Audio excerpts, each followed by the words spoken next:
60대 은퇴는 이제 옛말이라고 하는데 퇴직 시점이 가까웠는데 모은 돈이 별로 없다. 뭐 대부분의 약간 좀 5, 60대 분들이 해당되지 않을까 생각이 드는데 이런 분들은 지금이라도 노후 대비를 어떻게 하면 좋을까요? 네. 일단은 이제 60세 은퇴는 옛말이다 하는데요.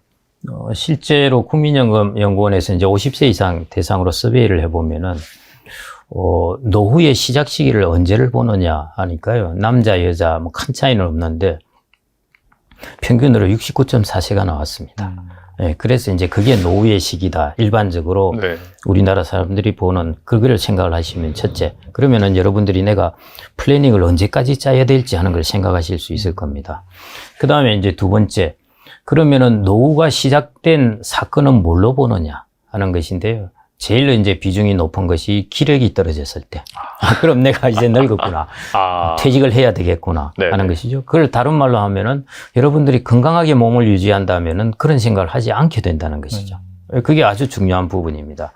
그 다음에 이제 두 번째가 일을 하지 않게 되었을 때입니다. 그러면은 이걸 거꾸로 여러분들이 보시면은 그럼 어떻게 하면은 내가 노후가 안 되었다고 느낄까 하는 것이면은 내가 일을 하면서 건강을 유지하면은 내가 노후가 되었다고 생각하는 시기가 70, 75세로 밀려나는 것입니다. 그래서 그런 면에서 이제 여러분들이 조금 생각을 하시면 좋을 것 같고요. 그래서 타임 호라이즌을 여러분들이 69세보다 더 길게 만들 수도 있어요. 그건 여러분들이 하기 나름입니다. 그런 부분이 하나 있고요. 그 다음에 아까 말씀하신 대로 그러면은 이제 뭘 준비해야 될까 하는 것인데요.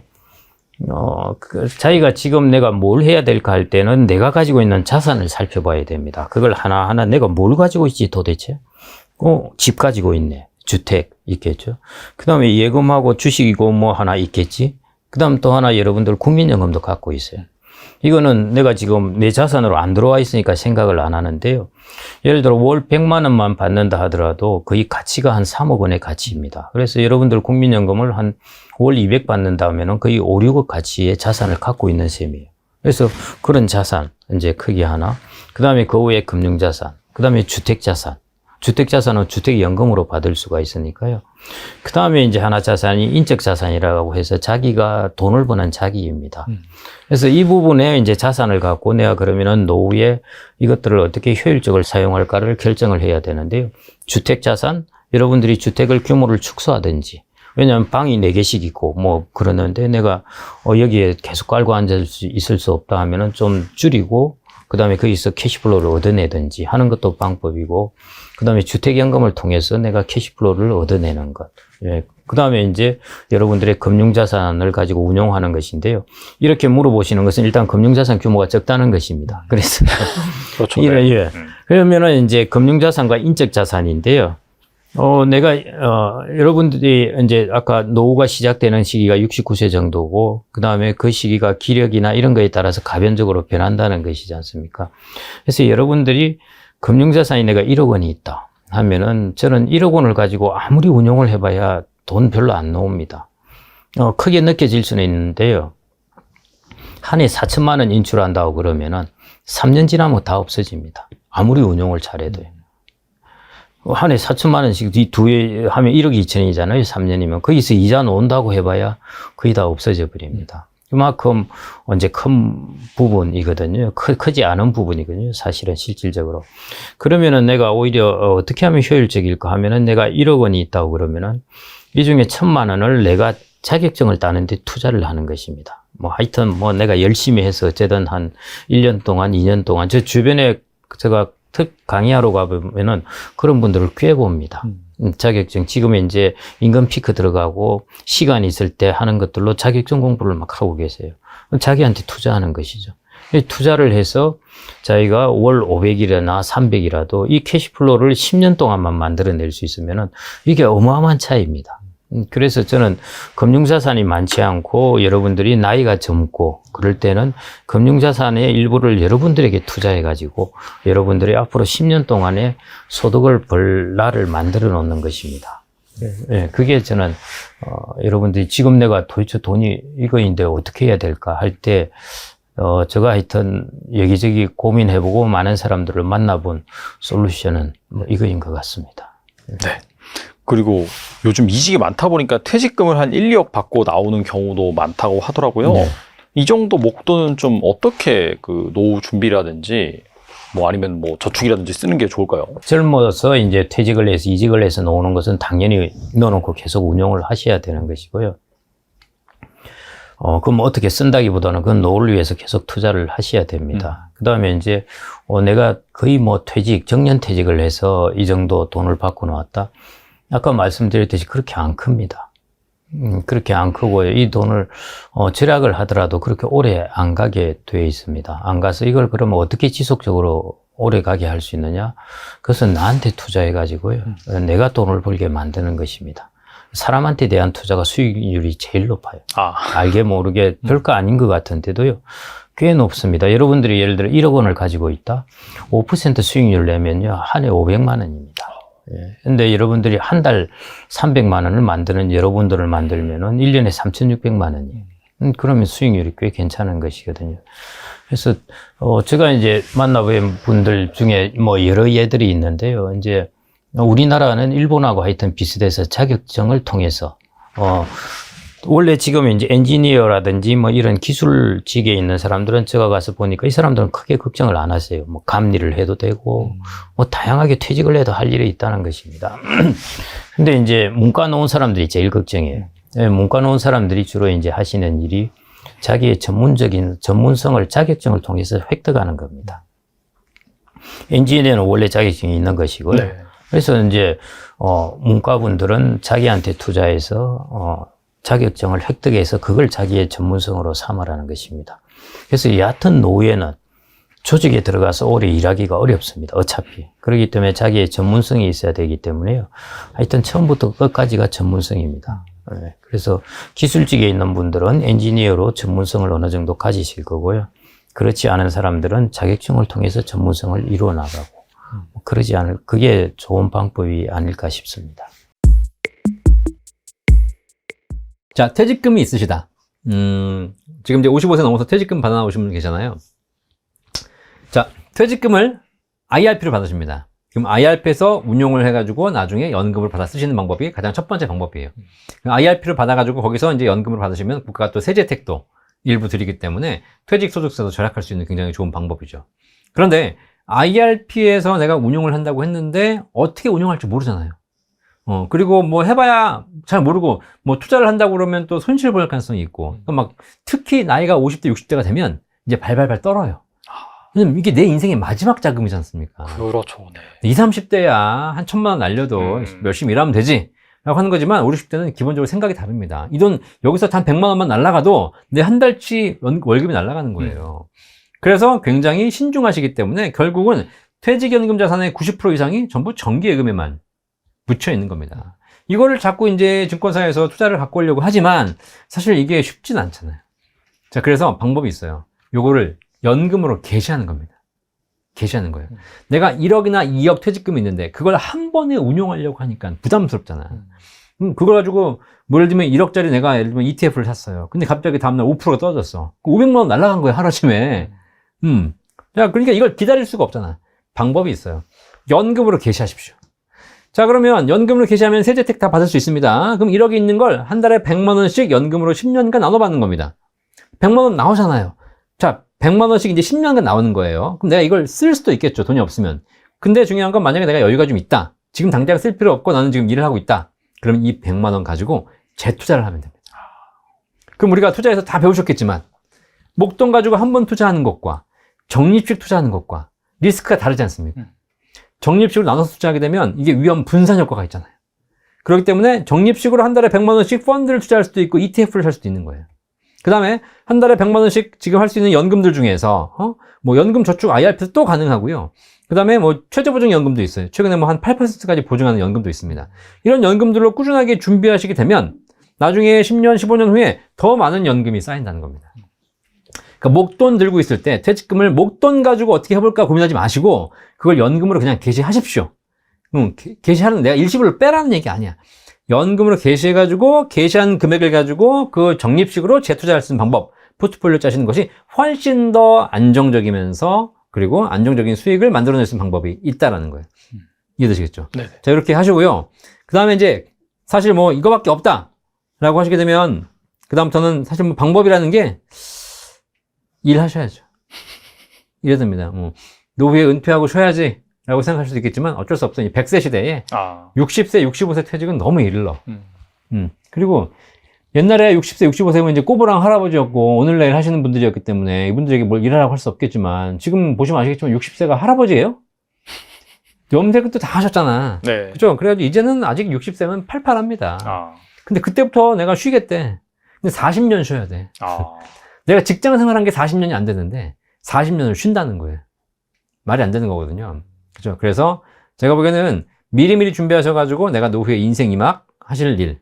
그것이 꼭 무슨 뭐 한 달에 젊을 때처럼 한 달에 몇백씩 벌어들이는 일이 아니라 하더라도 꾸준하게 한 달에 100만 원, 200만 원 벌 수 있는 일을 한번 생각해 보시는 게 노후 준비의 가장 현명한 답변이다라고 보겠습니다. 네, 그리고 국민연금을 불신하는 분들이 많다 보니까 그냥 따로 목돈을 모으는 분도 계시더라고요. 네. 대표님께서 무작정 목돈을 모으면은 나중에 땅을 치고 후회할 수 있다 이렇게 말씀하셨는데 그 이유가 무엇일까요? 그러니까 노후에 대해서 우리가 기본적으로 근본적으로 노후에 대해서 한번 생각해 볼 필요가 있는 거예요. 우리가 미국을 간다. 미국 여행 간다. 그럼 미국 여행 간다 그러면 미국에 대해서 미국 가면 여행 가면 어떤 일이 벌어질까를 생각하지 않습니까? 그럼 미국 가면 영어를 써야 되잖아요. 그렇죠. 그럼 뭐 그냥 내가 비행기 안에서 뭐 hello, how much is it? 이런 거 공부하고 가잖아요. 한마디 할 줄 알아야 되니까. 네. 공부하고 가는 것이고 그리고 이미 내 지갑에는 달러가 환전되어 있는 거죠. 가서 달러를 써야 되는 거니까. 이게 뭐냐면 미국으로 여행 갈 때는 미국이 어떤 상황인지에 대해서 내가 사전에 정보가 있고 그걸 준비해서 간다는 겁니다. 노후도 마찬가지입니다. 내가 노후로 가야 되는데 그럼 노후에 지금과 무엇이 달라지는지는 고민해 봐야죠. 근데 그걸 고민 안 하고 노후 준비하고 있는 거예요. 그게 대표적인 사례가 노후에 목돈 들고 가는 겁니다. 제가 목돈과 연금의 차이점 10가지 말씀드렸는데 그 중에서 첫 번째가 목돈은 내가 지켜야 하는 것, 연금은 나를 지켜주는 것. 노후에 여러분들이 목돈 가지고 계시면 지켜내셔야 돼요. 그런데 젊을 때도 목돈 지키기가 쉽지 않아요. 중간에 여러 가지 유혹, 사기, 뭐 누가 빌려달라, 뭐 투자해서 날리고 이런 게 굉장히 많잖아요. 이게 사실 돈이 있으니까 그래. 얼마 전에 제가 뉴스 보니까 뭐 강남에 어디서 무슨 뭐 보이스피싱을 몇십억을 당했다는 거야. 보이스피싱을. 네. 그죠? 그거 보면서 보이스피싱을 그렇게 당한 게 문제이기 이전에 야, 그럴 돈이 있었네. 예, 보이스피싱을 예를 들면 10억을 날렸다. 10억이 있으니까 날아간 거잖아요. 그렇죠, 사실. 통장에 10억이 없으면 보이스피싱을 안 당해. 아시겠죠? 네. 근데 나이가 들면 활동력, 판단력, 기억력이 떨어집니다. 젊을 때에 비해서 활동도 부족하고 판단력과 기억력도 떨어져요. 이런 상황에서 내가 통장에 몇억, 몇십억을 갖고 있다고 생각해 보세요. 내가 이걸 과연 제대로 관리할 수 있을까요? 쉽지 않아요. 점점 어려워져요. 그러다가 더 큰 위험에 처하게 됩니다. 특히 노후에 목돈 가지고 계신 분들이 사기당하는 사례를 보니까 많은 분들이 사기당하는 얘기를 많이 들어. 날린다, 손해본다. 그래가지고 그런 거래를 아예 안 해. 은행도 예금만 하고 있고 예금도 5천만 원씩 나눠가지고 예금자 보호되는 나누고 있고 그리고 아무것도 안 나누고 있는 거예요. 왜냐면 뭐 했다 그러면 사기당하니까. 그래서 겁내시는 거예요. 그분들이 제일 많이 사기당해요. 제일 두려워서 제일 아무것도 안 하신 분들이 제일 많이 사기당하는데 누가 사기친지 아십니까? 노인 사기의 절반 이상이 전부 가족, 친지, 지인이에요. 주변 사람, 가장 가까운 사람들. 그렇죠. 네. 그러니까 나는 사기 안 당했다고 생각하지만 다 당하고 있는 거야. 대표적인 자식이 자식. 자식은 사기 당해. 받을 줄 알아서 분명히 준대, 갚아준대, 아프지. 갚아, 안 갚아? 안 갚잖아. 어디서 얘기도 못해. 알면서 나가는 거죠, 사실. 그러니까요. 결국은 이렇게 날리는 거예요. 그러다 보니까 내 노는 힘들어지고, 뭐, 네가 나한테, 자식한테 가가지고, 네가 나한테 1억 빌려가가지고 안 갚았으니 아버지한테 용돈 좀 줘라. 줘, 안 줘? 원래는 돈 빌려줬으면 이자라도 갚든가. 그게 정상이지 않습니까? 남들도 그렇게 해주는데 자식이 해, 안 해? 안 해요. 더군다나 저 새끼는 나한테 용돈 주면서 뒤에 가가지고 아버지 욕해. 아버지가 나한테 그 돈 줘놓고 이자까지 받아간다고. 그쵸? 그리고 그거 주기 싫어가지고 딴 데 돌리고. 그러는 거예요. 아니, 왜 그런 상황을 만드냐고. 그게 자식이 나쁜 놈이 아니라니까. 그 자식한테 1억을 빌려주고 받을 걸 예상하는 부모가 잘못이야. 자, 그래서 결국은 노후에 목돈 가지고 있으면 서로 불행해집니다. 그런데 연금을 갖고 있으면 그런 일이 전혀 없어. 전혀 있어. 왜냐면 연금 한 달에 예를 들면 200만 원 받는다. 그럼 평생 나오는 거잖아요. 자식 입장에서 아버지한테 돈 빌리러 가는 거야. 아버지 돈 좀 빌려주세요. 아버지가 통장에 1억 있어. 그럼 이걸 빌려줘야 되잖아. 근데 아버지가 없어, 그냥. 나 없는데? 돈이 없어요? 그러면. 나 연금 200만 원 나와. 200만 원 줄게, 200만 원. 200만 원 다 빌려주는 거야, 그냥. 그럼 그 달에 내가 굶으면 되잖아. 그죠? 다음 달에 200만 원 또 나와. 그럼 얘가 또 빌리러 올 거 아니야. 또 빌려줘. 굶어. 또 나와. 계속 주면 돼요, 그냥. 네. 이게 되게 재밌는 거 하나 말씀드릴까요? 네. 좀 웃긴 사례지만, 친구가 돈을 빌리러 오지 않습니까? 근데 여러분 돈이 있잖아요. 돈이 있는 걸 아니까 빌리러 오는 거잖아요. 맞아요. 네. 없으면 연락도 안 해요. 그러니까요. 자, 그러면 여러분들이 돈을 안 빌려줄 수가 없잖아. 그 친구가 빌려달라고 하는 얘기를 거절하는 방법이 있어요. 거절하는 방법. 친구야, 저한테 얘기 좀 해보세요. 돈 빌려달라고. 나 좀 힘들어서 그런데 좀 한 200만 원만 빌려줘. 내 돈을 지금 빌려주고 싶은데, 사실 좀 미안하다. 그럼 계속 빌려달라고 할 거 아닙니까? 친구 사이에 그런 것도 못 빌려주냐, 뭐 해달라, 막 이렇게 할 거 아니에요. 그쵸? 그럼 어쩔 수 없이 빌려줘야 되잖아요. 그럼 얘기하시는 거예요. 친구야, 내가 너한테 돈을 빌려주고 싶은데, 돈을 빌려줬다가 우리가 또 관계가 안 좋아질 수 있잖아. 대신 내가 하나 제안을 할게. 내가 너한테 지금 1,000만 원, 2,000만 원 빌려줄 순 없어. 대신에 네가 딴 데 가서 1,000만 원, 2,000만 원을 빌려가지고 와. 그럼 내가 이자를 내줄게. 그렇게 해요. 자, 그러면 어떤 상황이 생긴지 보세요. 자, 내가 목돈 1,000만 원 빌려줍니다. 만약에. 자, 그럼 이제 이 친구 갚아, 안 갚아? 안 갚잖아요. 안 갚을 가능성이 높죠. 그쵸, 전화합니다. 야, 돈 갚아야지, 지난번에. 그러면, 알았어, 미안해. 내가 지금 좀 이따 갚을게. 또 이따 좀 전화해. 야, 이거 안 갚냐? 야, 너 친구 사이에 뭐, 그래, 좀 기다려줘. 내가 뭐 안 갚으면 되는 거야? 그러는 거예요. 결국은 전화도 안 받아, 나중에. 그럼 이제 내가 점점 힘들어지는 거야, 이제. 그럼 내가 돈을 빌려준 갑인데. 점점 쪼들리죠. 점점 내가 을이 돼. 네네. 좀 갚아라. 왜 안 제발. 갚니? 그럼, 그렇잖아요. 그렇게 돼서 사이가 안 좋아지는 거예요. 그렇죠? 내가 돈 받으려고 전화해야 되는 거야. 그런데, 자, 네가 돈을 빌려와. 대신 내가 이자를 내줄게. 매달 10만 원씩. 자, 그러면 이제 어떻게 해야 돼? 이자 내달라고 이제 친구한테 연락이 오는 거야. 나한테 이자 내달라고 매달 전화해야 돼. 알았어. 기다려봐. 야, 됐어. 몇 달 내가 못 내줄 것 같은데? 야, 친구야, 좀 이자 좀 내주라. 알았어, 새끼야, 좀 기다려. 자, 내가 10만 원 내줄게. 자, 다음 달에 또 봐. 이러는 거예요. 내가 이자를 내주면 내가 갑이 돼요. 아시겠죠? 그래서, 물론 실제로 이렇게 되기는 쉽지 않겠지만, 여러분들이 돈 빌려달라는 사람한테 꼭 얘기해 보십시오. 내가 목돈을 빌려줄 수는 없지만, 목돈을 빌려면 내가 이자를 내줄게. 내가 안 도와주는 게 아니야. 그죠? 네. 그리고 실제 그런 상황이 발생하게 되면 내가 이자를 내주면 친구는 매달 나한테 전화해서 부탁하게 돼 있어요. 걔가 을이 되는 거예요. 그게 정상이지. 내가 갖고 있는데. 근데 목돈 빌려주면 여러분이 을이 돼요. 아시겠죠? 그래서 노후에는 목돈 가지고 계신 것보다 연금을 가지고 계신 것이 훨씬 더 행복하고 훨씬 더 여유 있고 훨씬 더 갑으로 살 수 있다. 그래서 꼭 한번 생각해 보시고 주변에 은퇴하신 분들을 잘 살펴보시면 목돈 가지고 계신 분들 중에 행복한 분도 있고 불행한 분도 계시지만 연금 가지신 분들은 다 행복해요. 이 진리, 이 증거를 여러분들이 잘 깨달으셔서 지금부터라도 연금을 잘 준비하시기를 바라겠습니다.